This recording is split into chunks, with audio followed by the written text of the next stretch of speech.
في الحلقة قبل الأخيرة كنا خلصنا بسؤال: هو إزاي بدأت الأسرات؟ وده اللي هنجاوب عليه في الحلقة دي.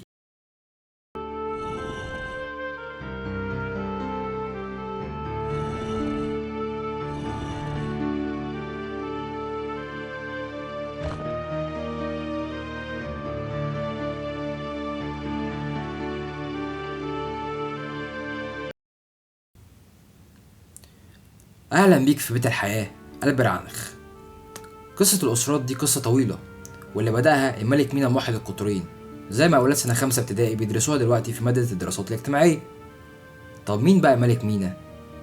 زمان قوي قبل القرن 3100 قبل الميلاد كانت مصر بتتقسم لمملكتين، مملكة الشمال ومملكة الجنوب، وكان كل واحد فيهم ليه تاج معين ورمز معين.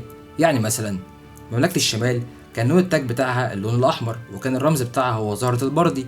أيوة، وده اللي كان بيتصنع منه ورق البردي زمان. أما مملكة الجنوب كان التاج بتاعها لونه أبيض، والرمز بتاعه هو زهرة اللوتس.